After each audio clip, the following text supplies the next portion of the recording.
வணக்கம் நண்பர்களே, எல்லாம் எப்படி இருக்கீங்க? நான் ரொம்ப அருமையாக இருக்கேன். நம்ம இப்போ எங்கே இருக்கோம் பார்த்தீங்கன்னா, கேரளாவில் எர்ணாகுளம் பக்கத்தில் இருக்கோம். இன்றைக்கி லோடு வந்து சாயந்தரம் தான் இறக்கும் அப்படின்ட்டாங்க. அதனால் சரி என்ன சமையல் பண்ணலாம் அப்படின்னு சொல்லி பார்த்துட்டு மீன் வாங்கலாம் அப்படின்னு சொல்லிட்டு போனேன். ஆனால் அவன் வந்து கேரளாவில் மத்தி மீன் இருக்குது அப்படின்னாங்க. நான் சாலை மீன் இருக்குது அப்படின்னு சொல்லி கேட்டேன். இல்லை, மத்தியும் சாலையும் ஒன்று தான் அப்படின்னா, ஆனால் எனக்கு தெரிஞ்சு ரெண்டும் வேறு வேறு மீன் நினைக்கிறேன்.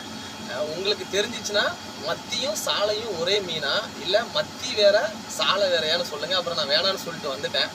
வேணான்னு சொல்லிட்டு தக்காளி வாங்கிட்டு வந்தாச்சுங்க. தக்காளி, பருப்பு, தயிர் இருக்குது, இஞ்சி பூண்டு பேஸ்ட்டு, இதை வச்சு இன்றைக்கி ஒரு பருப்பு சாதம் போட்டு ஜம்முன்னு ஒரு சாப்பாடு சாப்பிட்டு முடிச்சிடலாம். அப்புறம் நம்ம ஊர் வண்டி ஒன்று நிற்கிது, காட்டுறது பாருங்க. இந்த மிளகா வத்தல் ஏற்றிட்டு வந்திருக்குது. நிற்கிதா அவர் டிரைவர் தூங்கிட்டு இருக்காரு. வந்தாருன்னா தான் அவர் கூட சேர்ந்து டீ குடிக்க போகணும். அப்புறம் மறக்காமல் சப்ஸ்கிரைப் பண்ண மறந்துடாதீங்க. நிறைய நண்பர்கள் வீடியோ பார்க்குறீங்க, ஆனால் சப்ஸ்கிரைப் பண்ண மாட்டேங்கிறீங்க. நன்றி.